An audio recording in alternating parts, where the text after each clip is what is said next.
Selama ku hidup bagimu, mataku tetap memandangmu. Dunia tak bisa menjauhkanku dari kasihmu.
Bapak Ibu yang dikasihi oleh Tuhan, saya mengundang kita semua bangkit berdiri.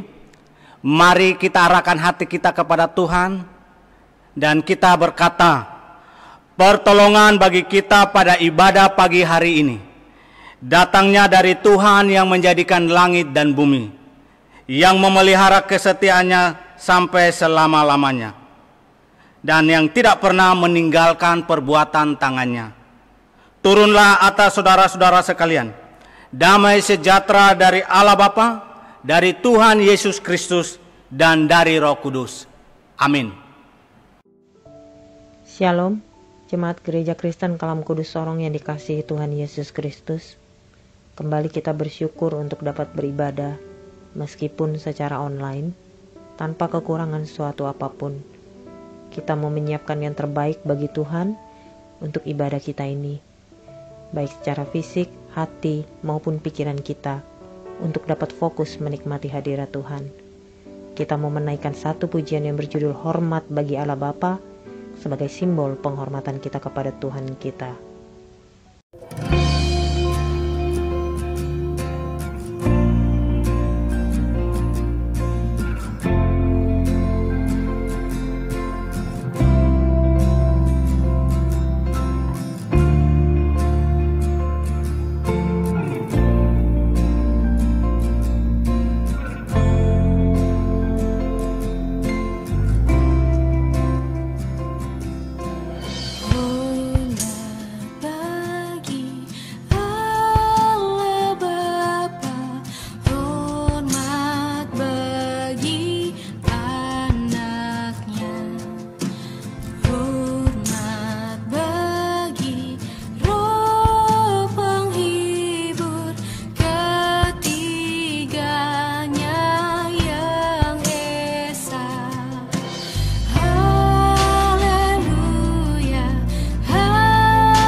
kita mau menaikkan doa syukur dan pengakuan dosa kita. Bersyukur untuk kehidupan kita, berkat, pengharapan, damai sejahtera, kesehatan kita, sukacita, dan atas penyertaan Tuhan kita boleh ada sampai hari ini. Juga kita mau meminta ampun atas kesalahan kita, ketidaktaatan kita, ketidakpekaan kita untuk mengetahui apa yang Tuhan ingini atas hidup kita.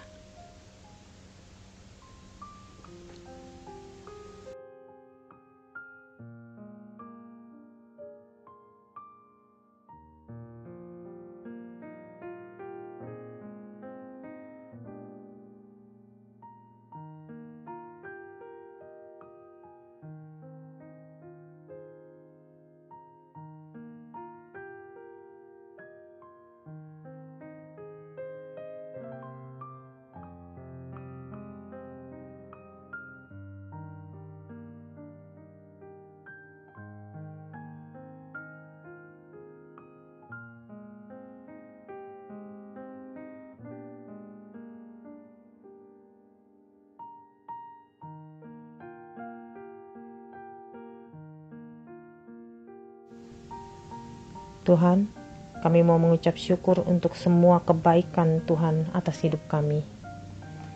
Untuk penyertaan-Mu, tuntunan-Mu, sehingga kami ada sebagaimana kami ada. Memohon kemurahan Tuhan untuk mengampuni kesalahan dan dosa-dosa kami. Memohon kesediaan Tuhan untuk membentuk kami sesuai yang Kau ingini. Tuntun kami Tuhan untuk hidup sesuai dengan kehendak-Mu, sehingga kami dapat berkenan di hadapan-Mu. Demi Tuhan Yesus Kristus, kami sudah berdoa. Amin. Dengarkanlah berita anugerah untuk kita semua, kepada semua orang yang mengaku dosanya dengan sungguh-sungguh dan menyesal karena telah menempuh jalan yang demikian. Sebagai hamba Kristus Yesus, saya memberitakan kepada saudara sekalian bahwa pengampunan dosa telah berlangsung dalam nama Bapa dan Anak dan Roh Kudus. Jemaat dipersilahkan duduk. Jemaat, hati yang gembira adalah obat. Saya pribadi sangat meyakini itu. Mazmur 35 ayat 9 mengatakan, "Tetapi aku bersorak-sorai karena Tuhan, aku girang karena keselamatan daripadanya." Kegirangan hati kita yang hakiki hanya dapat ditemukan di dalam Tuhan. Ketenangan jiwa dan kemenangan hanya didapat di dalam Tuhan. Kita mau menaikkan pujian, Dia girangkanku.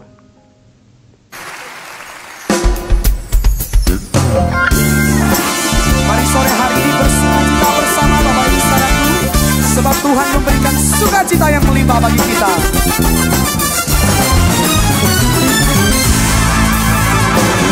Masuki gerbangnya dengan hati bersyukur, halamannya dengan pujian. Kataku hari ini harinya Tuhan, ku bersuka sebab Dia girangkanku. Masuki gerbangnya dengan hati bersyukur, halamannya dengan pujian. Kataku hari ini harinya Tuhan, ku bersuka sebab Dia girangkanku. Mari lambaikan tangan kita. Dia girangkanku, oh Dia girangkanku, ku bersuka sebab Dia girangkanku.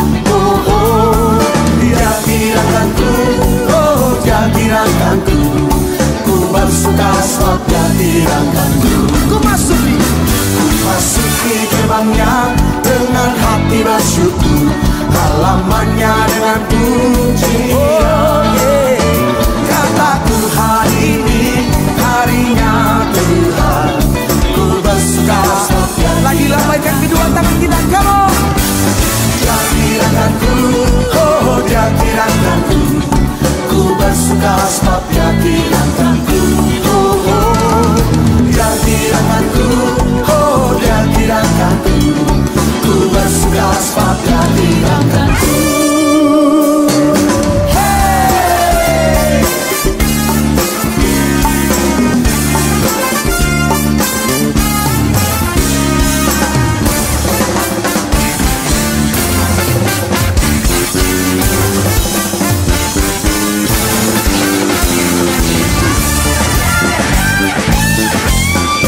gerakanku. Ku bersuka sebab dia gerakanku. Oh, oh, dia gerakanku. Oh, dia gerakanku. Ku bersuka sebab dia gerakanku. Dia gerakanku. Oh, dia gerakanku. Ku bersuka sebab dia gerakanku. Oh, oh, dia gerakanku. Oh, dia gerakanku. Ku bersuka sebab dia gerakanku. Ku bersuka sebab dia gerakanku. Ku bersuka sebab dia gerakanku. Sorak-sorak yang meriah bagi Tuhan. Jemaat, kita sebagai manusia pasti mempunyai rencana-rencana di dalam hidup kita masing-masing. Dan itu sangatlah manusiawi selama kita masih mengandalkan Tuhan di dalam hidup kita. Namun kadang rencana tersebut tidak selalu sesuai seperti yang kita ingini. Dan kita mungkin tidak memahami kenapa hal ini terjadi atas kita. Namun satu yang pasti, rencana Tuhan itu adalah yang terbaik, walaupun kadang pahit. Kita mau belajar untuk tetap berserah penuh kepada rencana Tuhan. Kita mau mengangkat satu pujian yang berjudul Rencanamu Indah.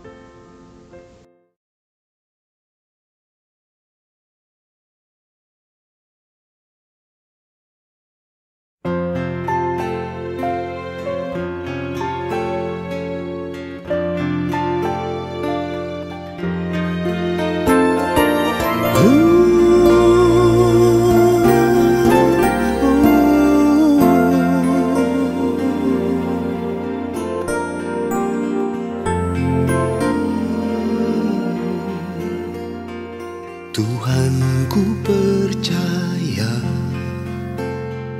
rencanamu indah, walau saat ini tak ku mengerti. Engkau telah berfirman, kan beri masa depan, damai sejahtera, penuh harapan. Ku tahu rencanamu indah bagiku. Ku tahu kehendakmu baik bagiku. Ku tahu rancanganmu sempurna bagiku. Ku tahu jalan-jalanmu yang terbaik bagiku.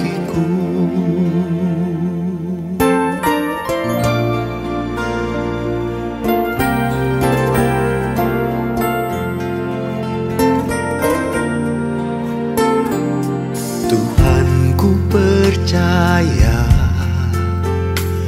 rencanamu indah, walau saat ini tak ku mengerti. Engkau telah berfirman, kan beri masa depan,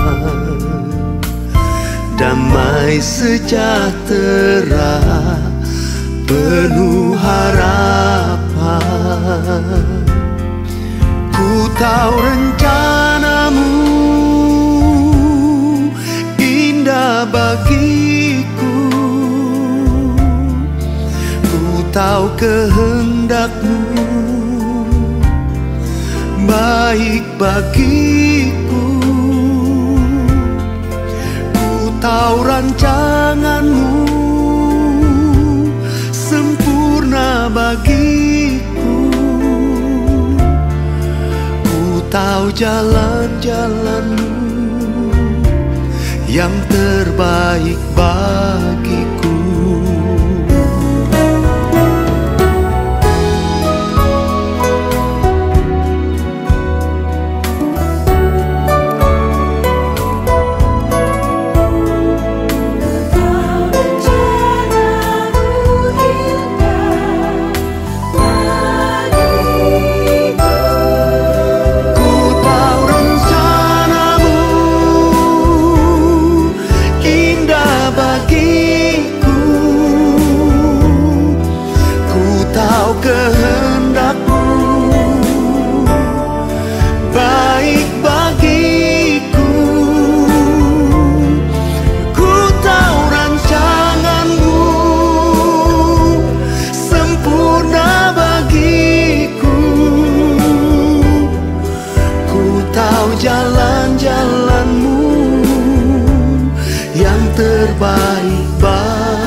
Jemaat, saya mengundang untuk bangkit berdiri. Kita akan mengikrarkan iman percaya kita bersama semua orang percaya di segala tempat dan abad. Pengakuan iman rasuli. Aku percaya kepada Allah, Bapa yang Maha Kuasa, Khalik langit dan bumi, dan kepada Yesus Kristus, Anaknya yang tunggal, Tuhan kita, yang dikandung daripada Roh Kudus, lahir dari anak darah Maria, yang menderita sengsara di bawah pemerintahan Pontius Pilatus, disalibkan, mati dan dikuburkan, turun ke dalam kerajaan maut, pada hari yang ketiga bangkit pula dari antara orang mati, naik ke sorga, duduk di sebelah kanan Allah, Bapa yang Maha Kuasa, dan dari sana Ia akan datang untuk menghakimi orang yang hidup dan yang mati. Aku percaya kepada Roh Kudus, gereja yang kudus dan am, persekutuan orang kudus, pengampunan dosa, kebangkitan tubuh, dan hidup yang kekal. Amin. Jemaat dipersilakan duduk kembali. Jemaat, janji Tuhan itu selalu bisa dipercaya. Dia bukan Allah yang tidak dapat dipercayai. Dia selalu memegang teguh janjinya pada kita. Dia menguatkan dan menghibur kita di saat tidak ada yang bisa diandalkan. Dia menuntun hidup kita melalui terang firman-Nya. Kita akan mendengarkan firman Tuhan yang dibawakan oleh hambanya, Bapak Evangelis Theo Jonathan. Namun sebelumnya kita akan menaikkan pujian yang berjudul Ku Percaya Janjimu. Engkau harapanku, Tuhan, ku percaya janji-Mu.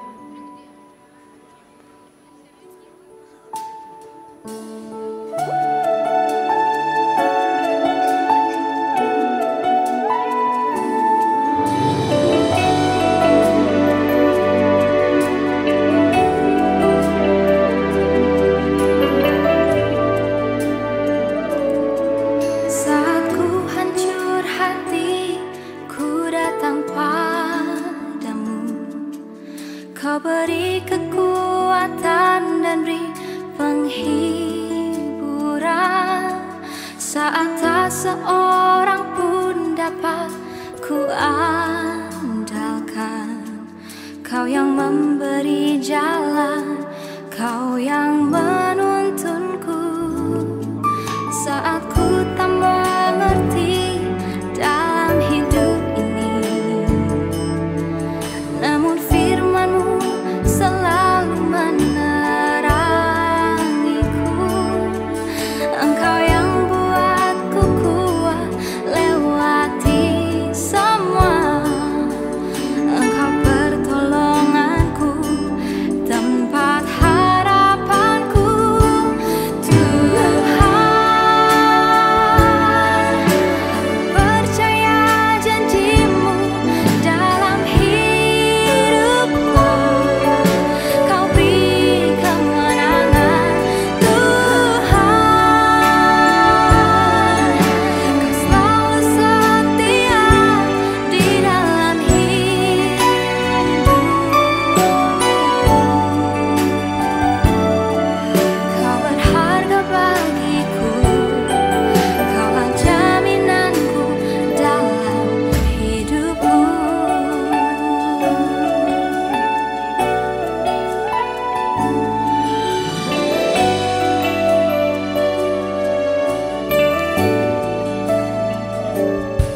Saat ku tak mengerti dalam hidup ini, namun firman-Mu selalu menerangiku. Engkau yang buatku kuat lewati semua. Engkau pertolonganku, tempat harapanku. Tuhan, percaya janji-Mu dalam hidupku.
Bapak Ibu yang dikasihi oleh Tuhan, mari kita siapkan hati kita. Kita satukan hati, kita berdoa. Tuhan Yesus, kami bersyukur hari ini Tuhan boleh memberikan kami kegirangan, antusias untuk beribadah dan memberikan hati untuk merenungkan firman Tuhan. Kiranya Engkau memberkati kami, menolong kami, sehingga kami sungguh menikmati pemberitaan firman Tuhan pagi hari ini, dan biarlah sungguh memberkati hidup kami. Dan kami menyerahkan waktu pemberitaan firman Tuhan ini ke dalam tangan kasih-Mu. Di dalam nama Yesus kami berdoa. Amin. Bapak Ibu yang dikasihi oleh Tuhan, kita akan membaca satu bagian firman Tuhan dari Matius pasal 5 ayat 3. Matius pasal 5 ayat yang ketiga. Saya akan membacanya. Berbahagialah orang yang miskin di hadapan Allah, karena merekalah yang empunya kerajaan sorga. Bapak Ibu yang dikasihi oleh Tuhan, hari ini kita akan memasuki tema besar yang baru, yaitu ucapan bahagia, atau yang dikenal dengan khotbah di bukit. Dan tema kecil, dan ini menjadi urutan pertama yang akan kita bahas, adalah berbahagialah orang yang miskin di hadapan Allah, karena merekalah yang empunya kerajaan sorga. Bapak, Ibu, saudara-saudara, ini khotbah yang menarik yang disampaikan oleh Tuhan Yesus. Ini khotbah yang penting, yang perlu mendapat atensi atau perhatian yang sungguh dari para pendengar dan kita hari ini. Tapi terkadang bagian firman Tuhan ini tidak begitu serius untuk kita menanggapinya. Kita tidak sungguh-sungguh untuk menghayatinya. Kita mengabaikan dan kita tidak mengaplikasikan dalam hidup sehari-hari. Khotbah di bukit ini juga mempengaruhi Mahatma Gandhi. Hampir saja dia menjadi Kristen karena dia tertarik dengan khotbah di bukit. Khotbah yang disampaikan oleh Tuhan Yesus. Khotbah yang diajarkan oleh Tuhan Yesus kepada orang-orang percaya. Tapi sayang, Mahatma Gandhi tidak mendapatkan perilaku yang diajarkan oleh Tuhan Yesus kepada murid-murid yang dia rasakan. Dan akhirnya mengurungkan niat Mahatma Gandhi untuk menjadi Kristen. Khotbah di bukit berbicara paling sedikit 8 karakter yang fundamental, yang mendasar untuk memiliki kerajaan sorga dan mendapatkan kebahagiaan. 8 karakter ini merupakan satu paket yang harus dimiliki, yang harus diaplikasikan dalam kehidupan seorang Kristen. 8 karakter ini bukan sesuatu yang harus dipilih berdasarkan rasa. Saya rasa murah hati hal yang paling baik, yang paling dibutuhkan banyak orang. Untuk itu saya harus menetapkan untuk melaksanakan murah hati. Atau berdasarkan feeling saya.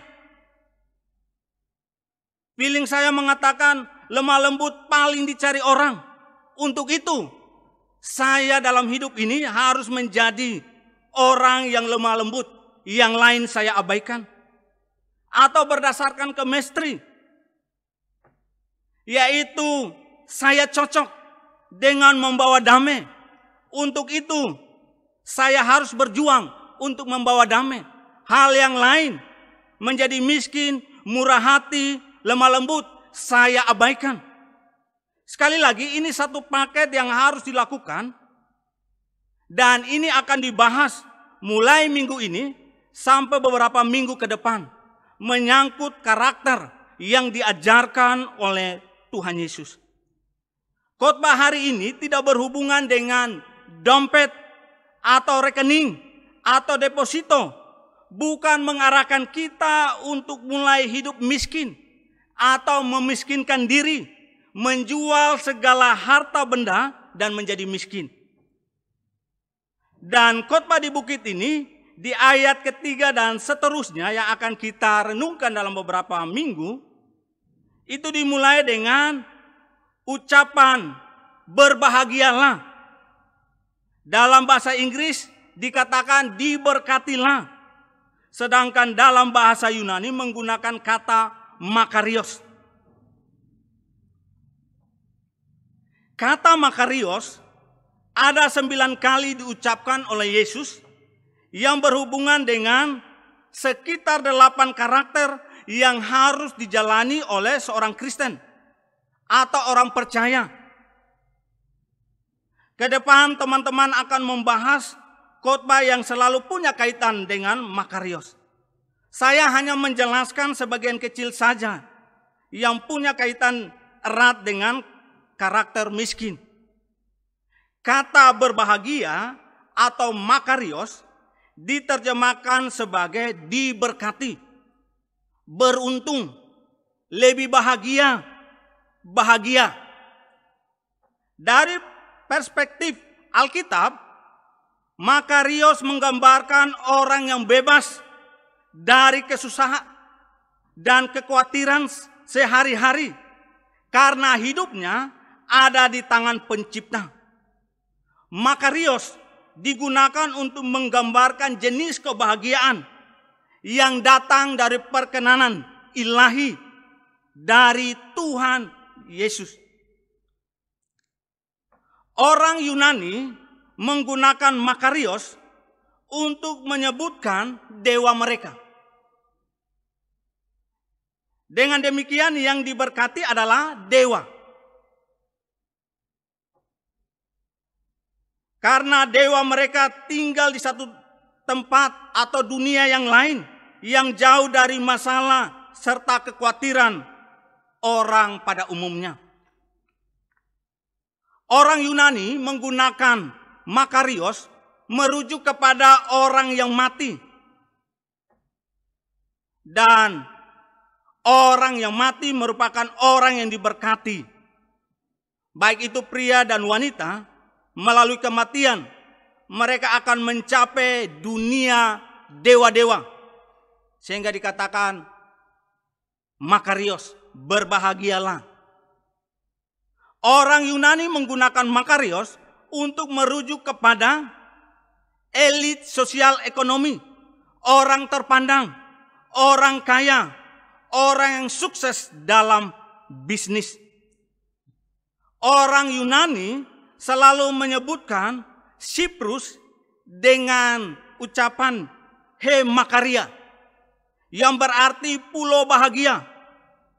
Karena Siprus adalah pulau yang begitu indah, begitu kaya, begitu subur, hasil alam, mineral, sumber daya alam yang terkandung di dalamnya, itu mendatangkan kebahagiaan yang sempurna bagi orang-orang yang ada di Siprus. Kesimpulannya, makarios bagi orang Yunani yaitu harus menjadi dewa, mati dan berada di tempat dunia dewa-dewa, kaya raya, atau berada di Siprus yang penuh dengan hasil alam untuk memenuhi kebutuhan manusia. Sedangkan makarios yang disebutkan oleh Tuhan Yesus adalah mereka yang memenuhi persyaratan yang Allah tuntut. Sekitar 8 persyaratan. Salah satu yang kita bahas hari ini adalah miskin. Bukan menjadi orang elit, orang kaya, orang terhormat. Makarios yang disampaikan oleh Tuhan Yesus, mereka yang percaya kepada Kristus, tidak perlu menjadi dewa atau pergi ke tempat dewa. Mereka yang punya hubungan dengan Tuhan, punya relasi, punya persekutuan dengan Tuhan, tidak berkaitan dengan materi, harta, kepemilikan. Sesungguhnya Makarios menggambarkan kegembiraan yang memiliki rahasia di dalam dirinya sendiri, yaitu kedamaian batin, kebahagiaan batin, sukacita batin, dan semuanya ini tidak dihasilkan oleh keadaan sekeliling. Oleh karena mereka memiliki sumber daya, potensi, sehingga mengalami kedamaian. Bapak Ibu yang dikasihi oleh Tuhan, Makarios, kedamaian batin, kebahagiaan batin, sukacita batin, sekalipun kita teraniaya, kita tetap Makarios. Jika kita difitnah, kita tetap Makarios. Kita tetap berbahagia, kita tetap diberkati. Ketika kita diperhadapkan dengan masalah, kita tetap Makarios. Sekalipun kita kehilangan sesuatu, kita tetap Makarios. Kita tetap berbahagia, tetap diberkati. Dan Makarios atau kebahagiaan sukacita ini bersifat permanen, tidak dapat dirampas oleh apapun. Inilah yang akan diberikan oleh Tuhan. Beda dengan dunia memberikan kita kebahagiaan. Biasa kebahagiaan dikaitkan dengan keberhasilan, sukses, materi, punya segala-galanya.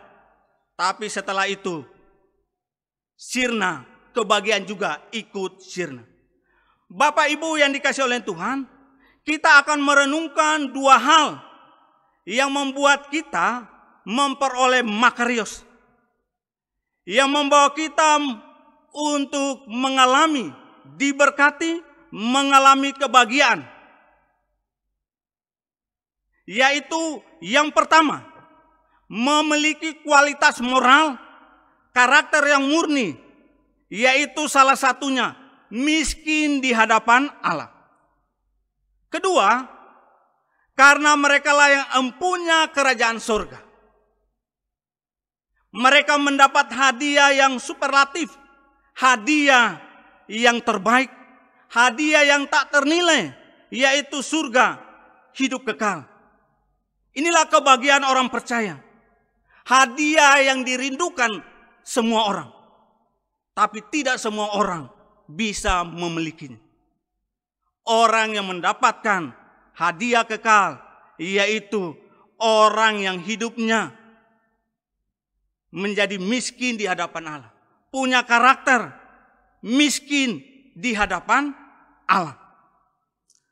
Bapak Ibu yang dikasihi oleh Tuhan, mari kita merenungkan bagian firman Tuhan ini.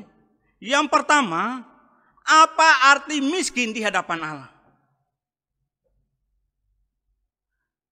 Kalau kita melihat dalam teks asli dikatakan miskin dalam roh atau miskin dalam spiritual. Arti kata miskin, miskin dalam bahasa Yunani adalah tokos atau ptoso. Artinya berjongkok, ngeri, meringkuk, atau bersembunyi karena takut. Gambar tentang seseorang yang meringkuk dan meringkuk seperti pengemis dengan cangkir timah untuk menerima uang yang dijatuhkan ke cangkir itu. Ptokos adalah kata sifat yang menggambarkan orang yang berjongkok dan meringkuk dan digunakan sebagai kata benda yang berarti pengemis. Orang miskin ini tidak dapat memenuhi kebutuhan dasarnya sehingga terpaksa bergantung kepada orang lain atau masyarakat dengan jalan menjadi pengemis. Bahasa Yunani klasik menggunakan kata ptokos untuk merujuk kepada seseorang yang mengalami kemelaratan total, yang berjongkok di sudut lalu mengemis, saat dia mengulurkan satu tangan untuk bersedekah, sering dia menyembunyikan wajahnya dengan tangan yang lain karena dia malu untuk dikenali. Jadi Tokos dapat dikatakan kemiskinan yang parah, melarat, miskin total, kemiskinan yang absolut. Secara harafiah tidak ada apa-apa yang dapat diandalkan. Dan untuk menyambung hidupnya, dia harus mengemis. Bahkan hidupnya dalam bahaya kelaparan yang nyata. Dikategorikan miskin, melarat, dan membutuhkan belas kasihan orang lain. Dan inilah hidup yang mengerikan. Dalam PB, mayoritas penggunaan kata Tokos yaitu merujuk pada orang yang secara harafiah miskin atau tidak beruntung secara ekonomi, dipaksa untuk mengemis sehingga bertahan hidup. Sedangkan dalam teks yang kita baca adalah kiasan, miskin spiritual, miskin rohani, dan kita membutuhkan belas kasihan dari Tuhan. Kita membutuhkan campur tangan Tuhan, intervensi Tuhan untuk membuat kita bangkit kembali, menjadikan hidup kita berarti. Apa arti miskin di hadapan Allah yang kedua?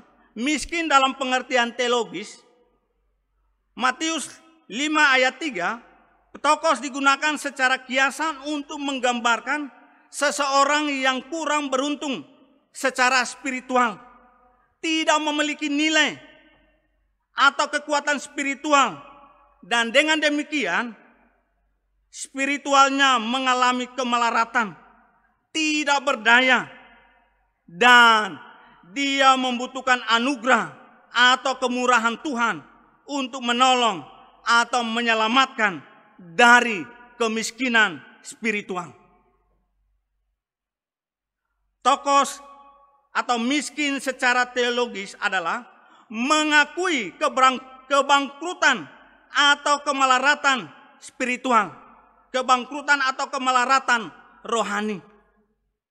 Mengakui ketidakberdayaan mereka oleh karena terjadi kerusakan total dan membuat diri mereka tidak layak. Yang berikut, tidak percaya kepada daging atau hal-hal lahiriah, menyadari bahwa dalam diri ini tidak ada yang baik. Dan Tokos secara teologis yaitu di luar Yesus dia tidak dapat berbuat apa-apa. Dan akhirnya sadar akan hutang dosa, sadar akan keterbatasan, sadar akan kemiskinan, dan berseru kepada Tuhan, yaitu kasihanilah aku ya Tuhan.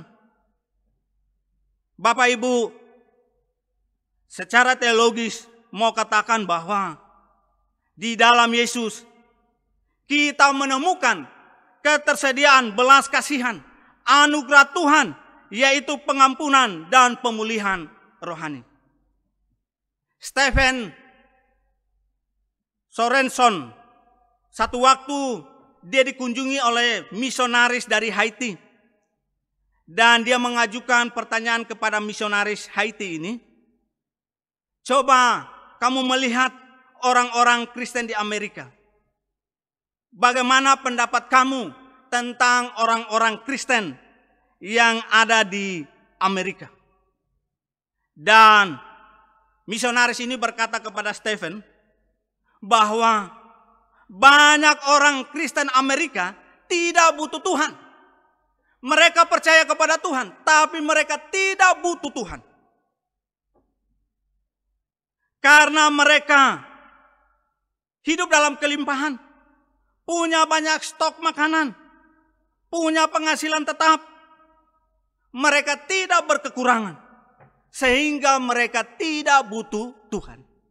Mereka percaya Tuhan itu ada, tapi mereka tidak membutuhkan Tuhan. Bapak Ibu, kita berhati-hati dan berwaspada. Kemapanan, kelimpahan, berhasil, sukses bisa membawa kita untuk kita tidak merasa butuh Tuhan. Orang yang miskin, dia sangat membutuhkan belas kasihan dari orang lain. Kita yang miskin secara rohani, kita membutuhkan belas kasihan Tuhan.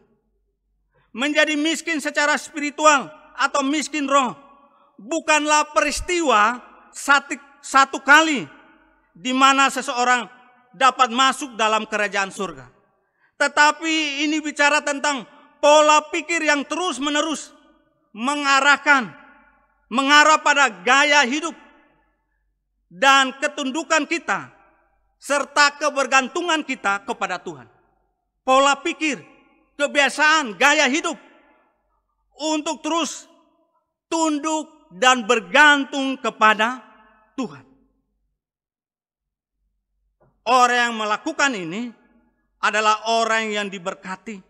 Dia mengalami sejahtera spiritual, sekalipun fisik, mungkin ekonomi, emosional, jauh dari sejahtera.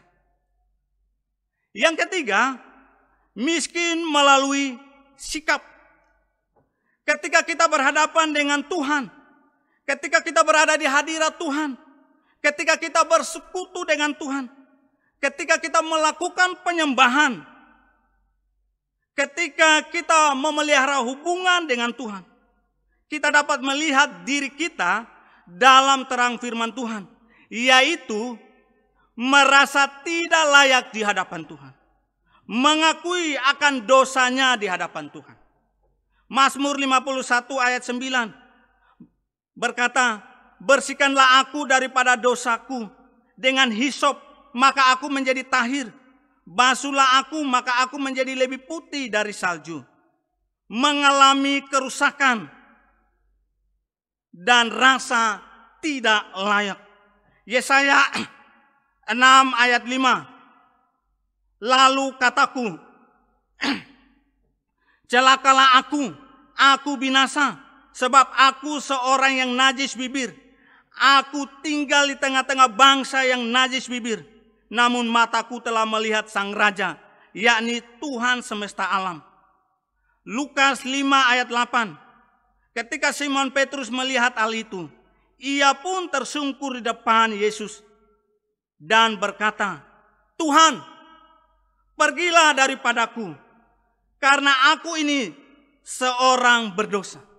Bapak Ibu, ketika kita berada dalam hadirat Tuhan, kita melihat diri kita dalam terang firman Tuhan, merasa tidak layak di hadapan Tuhan. Ketidakberdayaan hidup dan tidak ada sesuatu yang dapat diandalkan. Baik itu harta, nama besar, jabatan atau kedudukan, kekuasaan, kehormatan, kebaikan, dan kesalehan. Sesungguhnya kita berkata, saya seorang pengemis.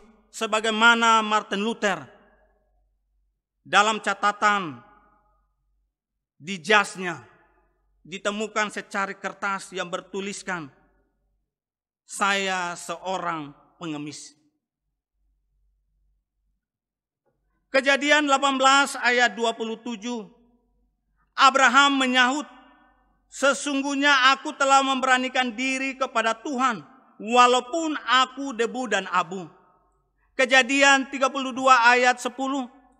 Sekali-kali aku tidak layak untuk menerima segala kasih kesetiaan yang engkau tunjukkan kepada hamba-Mu ini. Sebab aku membawa hanya tongkatku ini waktu aku menyeberangi sungai Yordan ini. Tetapi sekarang telah menjadi 2 pasukan. Sekali-kali aku tidak layak untuk menerima segala kasih dan kesetiaan. Lukas 7 ayat 6. Lalu Yesus pergi bersama-sama dengan mereka. Ketika ia tidak jauh lagi dari rumah perwira itu menyuruh sahabat-sahabatnya untuk mengatakan kepadanya, "Tuan, janganlah bersusah-susah, sebab aku tidak layak menerima Tuan di dalam rumahku." Bapak Ibu, ini mengingatkan kita siapa kita di hadapan Tuhan. Hanya oleh anugerah Tuhan kita dilayakkan untuk menerima anugerah keselamatan. Kalau kita sudah sampai kepada pencapaian yang luar biasa, mungkin berkecukupan dalam finansial, mungkin memiliki jabatan yang terbaik, mungkin punya kedudukan, punya segudang potensi, prestasi, mencapai pencapaian yang maksimal, dikelilingi dengan banyak hal. Saya mau katakan, ingat, kita ini bukan siapa-siapa di hadapan Tuhan. Kata Abraham, kita ini debu atau abu. Yakub dan seorang perwira katakan bahwa kita tidak layak. Kita belajar dari Paulus. Dia berkata, aku manusia celaka. Lebih meningkat lagi pemahamannya. Dia berkata bahwa dari semua rasul, dialah yang paling hina. Dan puncak dari pemahaman Paulus, dia berkata bahwa dari semua orang, dialah yang paling berdosa. Merasa dirinya tidak ada apa-apanya. Bapak Ibu yang dikasihi oleh Tuhan, jika sampai hari ini kita sedang berjuang untuk memperbaiki nasib kita, berjuang untuk menggapai masa depan kita, bergumul dengan hal finansial, bergumul dengan kehidupan, banyak persoalan pergumulan yang kita hadapi, hidup yang serba terbatas dan berkekurangan. Sekali lagi saya mau ingatkan bahwa kita yang di hadapan Tuhan ini, yang sebagai pengemis ini, kita akan diberkati, ditolong oleh Tuhan, diangkat oleh Tuhan. Oleh karena kemiskinannya, kita menjadi kaya. Bukan kaya materi, tapi kita kaya dengan karakter, dengan cara hidup, dengan hikmat yang datangnya dari Tuhan. Yang berikut, miskin melalui tindakan. Orang miskin dalam roh menyadari bahwa mereka tidak memiliki aset spiritual untuk diandalkan. Yang ada adalah kerendahan hati. Kesombongan harus dihancurkan. Keangkuhan hidup harus ditanggalkan. Lukas 15 ayat 19. Aku tidak layak lagi disebut anak Bapa. Jadikanlah aku sebagai salah seorang upahan Bapa. Dia menyadari bahwa hidupnya gagal di hadapan Tuhan. Seorang anak bungsu. Wahyu 3 ayat 17. Karena engkau berkata, aku kaya, aku telah memperkayakan diriku, dan aku tidak kekurangan apa-apa.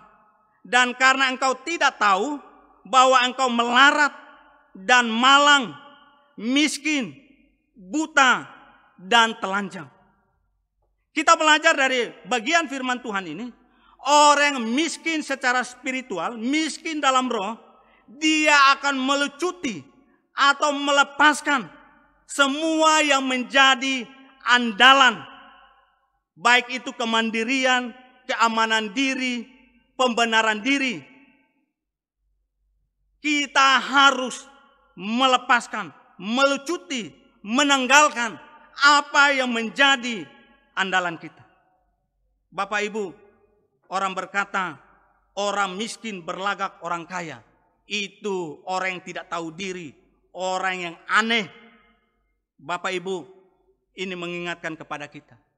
Siapapun kita, dari manapun kita harus bersikap seperti seorang miskin yang mengharapkan belas kasihan dari orang lain.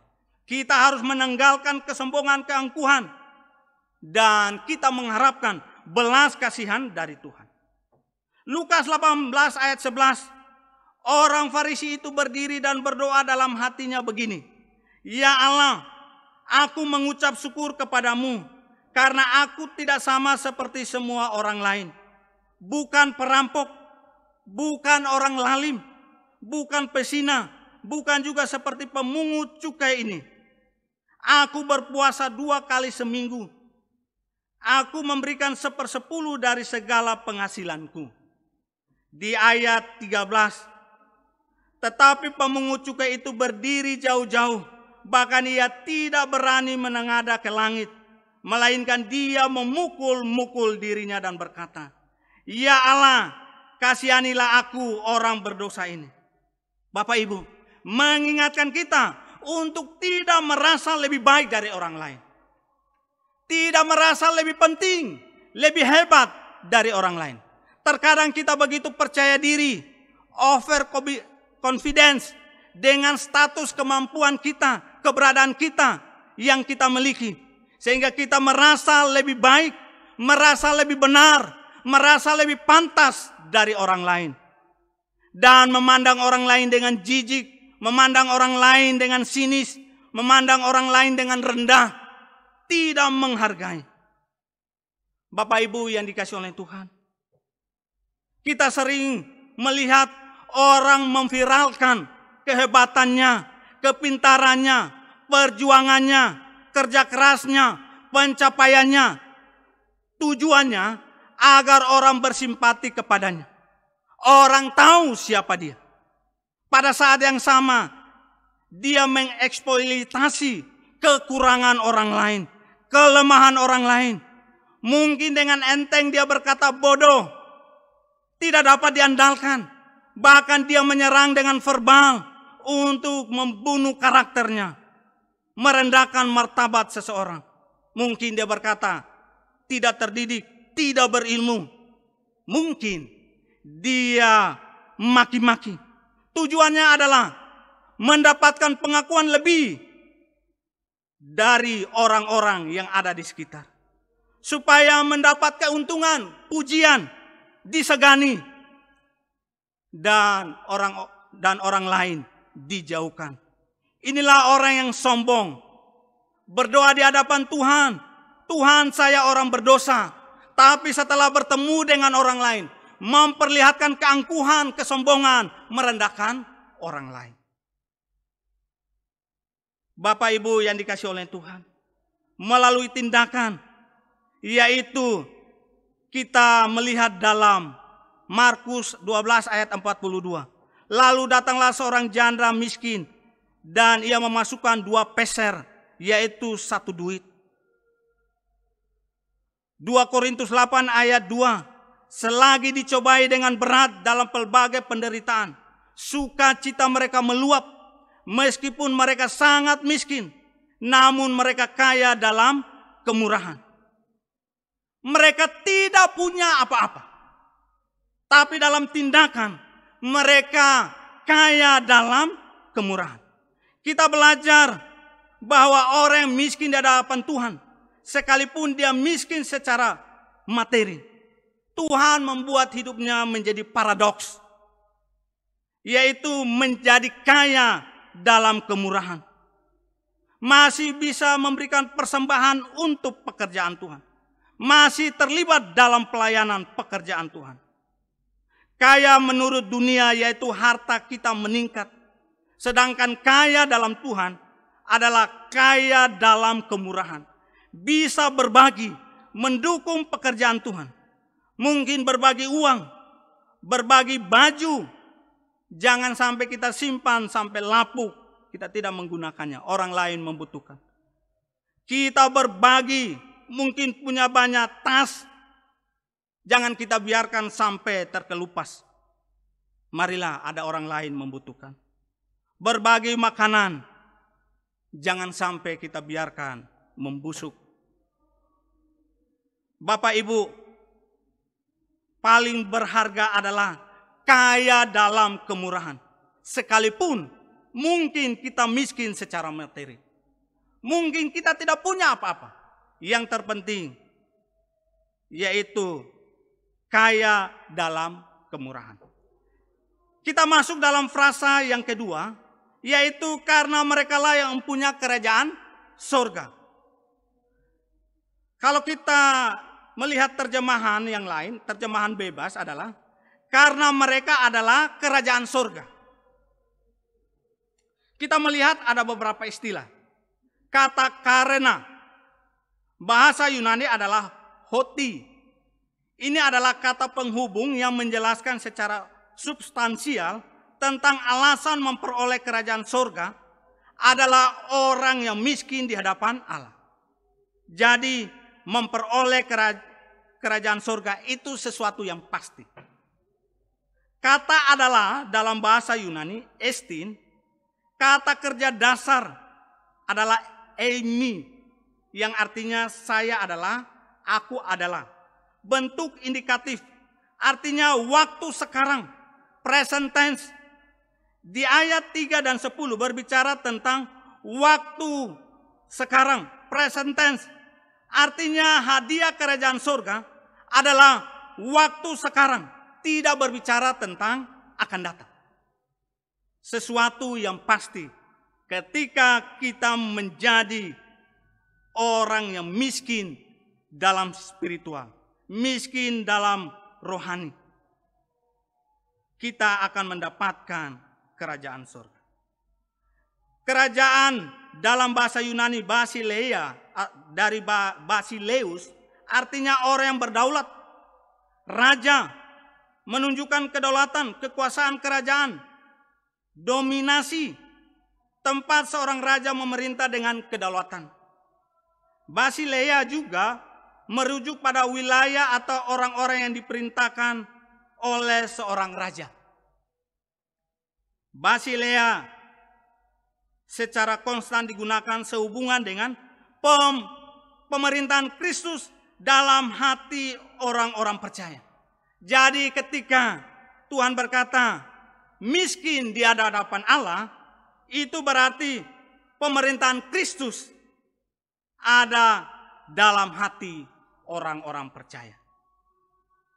Makna mereka lah yang mempunyai kerajaan surga yang pertama, dipimpin oleh Tuhan.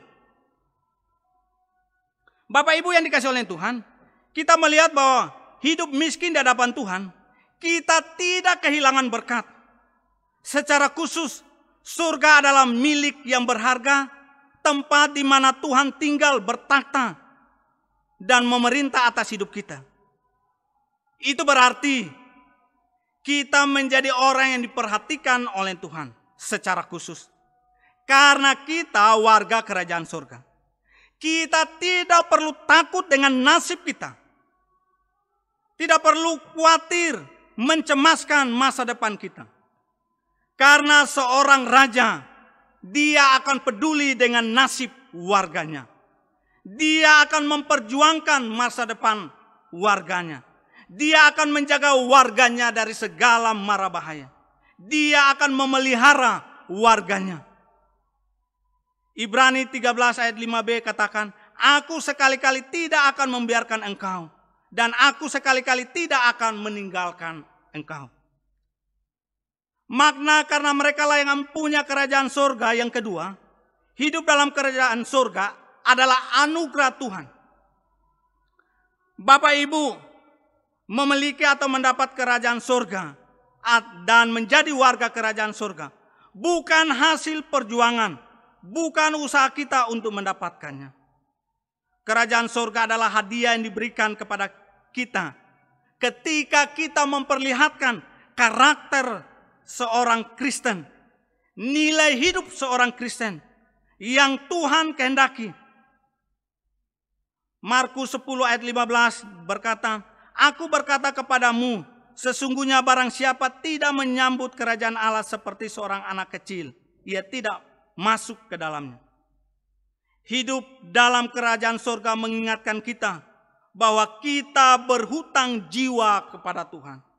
Jadi untuk itu kita berkata dan berjuang supaya bagiku hidup adalah Kristus. Dan kita berkata, giatlah selalu dalam pekerjaan Tuhan. Terus memberitakan Injil sebagaimana Tuhan mengamanatkan kepada kita. Hidup dalam kerajaan surga sebuah anugerah. Yang ketiga, yang terakhir, hidup dalam nilai, value. Kita sebagai warga kerajaan surga harus mengikuti aturan kerajaan surga, aturan spiritual, aturan rohani yang harus kita jalani. Roma 14 ayat 17. Sebab kerajaan Allah bukanlah soal makanan dan minuman, tetapi soal kebenaran, damai sejahtera, sukacita oleh Roh Kudus. Ditambah dengan 8 karakter yang harus kita kerjakan. Sesuai dengan khotbah di bukit dan minggu-minggu yang akan datang, kita akan belajar bersama-sama. Mengaplikasikan buah roh dalam kehidupan kita. Dan Alkitab berbicara tentang nilai mutu hidup orang-orang percaya. Bapak Ibu, saya tutup dengan sebuah cerita. Ada seorang gadis buta. Dia sangat membenci dirinya karena kebutaannya. Dan dia juga membenci semua orang. Tapi untuk pacarnya dia tidak membenci. Dia sangat sayang karena pacarnya sangat setia dan selalu berada di dekatnya.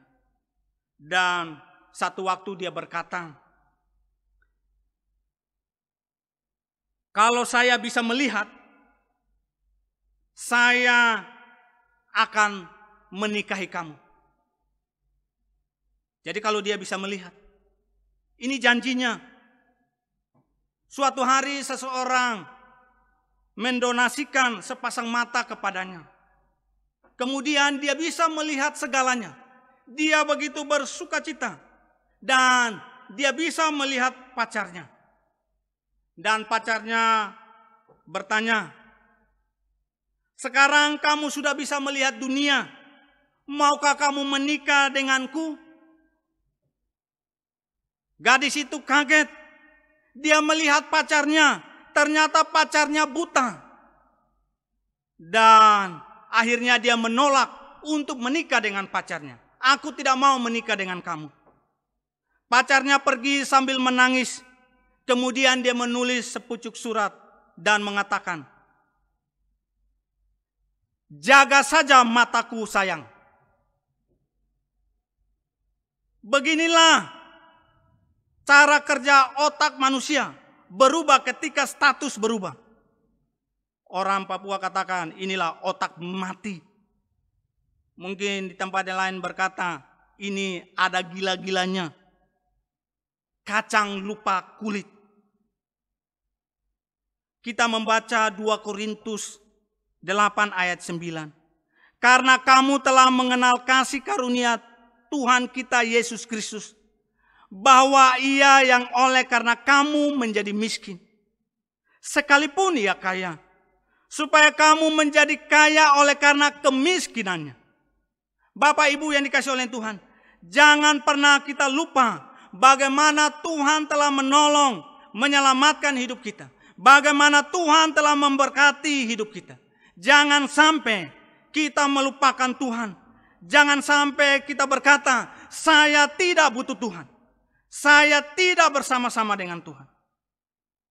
Bapak Ibu yang dikasihi oleh Tuhan, firman Tuhan hari ini biarlah boleh menolong kita, memberkati kita, untuk kita menjadi miskin di hadapan Tuhan. Segala kesombongan, keangkuhan, kita lucuti, kita tanggalkan. Kita harus bergantung kepada belas kasihan Tuhan, anugerah Tuhan. Bapak Ibu yang dikasihi oleh Tuhan, mari kita berdoa.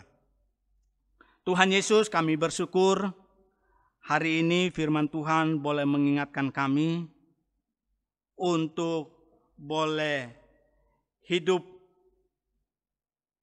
miskin di hadapan Allah. Karena merekalah yang empunya kerajaan sorga. Tuhan Yesus, biarlah kebenaran firman Tuhan ini terus mendorong kami. Selalu mengingat-ingatkan kami.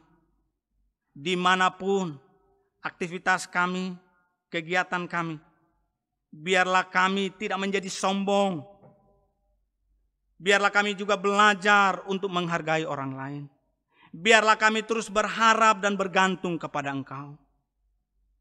Kalau Engkau sudah memberkati kami sampai sedemikian ini, itu semata-mata kemurahan Tuhan, kebaikan Tuhan. Biarlah kami tidak melupakan Engkau. Kami tidak meninggalkan Engkau. Dan biarlah kami berkata, kami sangat membutuhkan Engkau. Dan pada kesempatan ini hamba mau berdoa untuk tiap-tiap jemaat. Tuhan memberkati mereka di mana saja mereka berada. Lindungi mereka, jauhkan dari sakit penyakit, jauhkan dari virus corona. Biarlah kami terluput dari mara bahaya ini Tuhan. Usaha kami biarlah diberkati Tuhan. Keluarga kami selalu dan senantiasa ditolong oleh Tuhan. Kemana saja kami pergi disertai.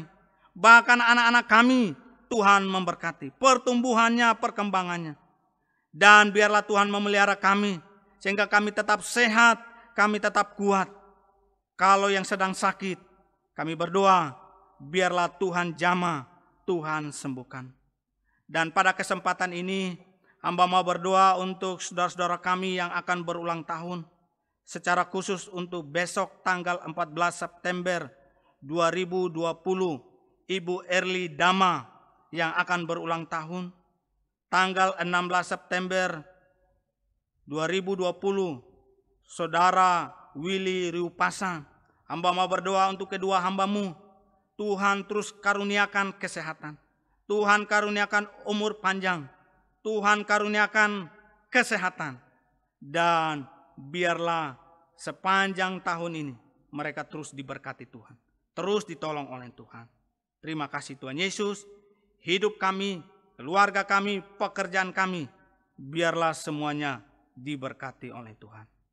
Di dalam nama Yesus kami berdoa. Amin. Saya undang jemaat untuk bangkit berdiri. Kita akan mengakhiri ibadah ini dengan mengangkat pujian doksologi. Setelah itu doa berkat oleh Pak Pendeta Edi Panklova.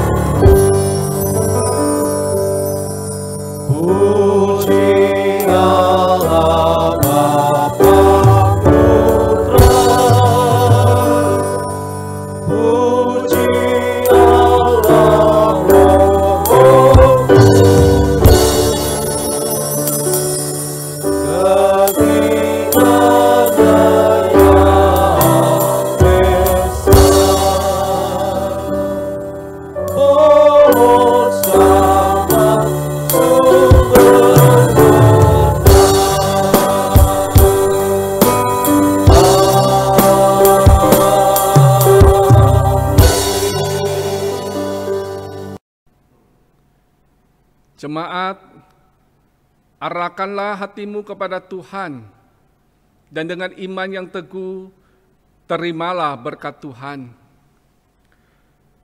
Tuhanlah penjagamu, Tuhanlah naunganmu di sebelah tangan kananmu.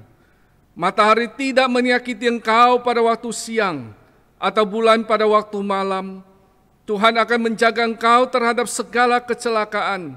Ia akan menjaga nyawamu. Tuhan akan menjaga keluar masukmu dari sekarang sampai selama-lamanya. Amin. Oh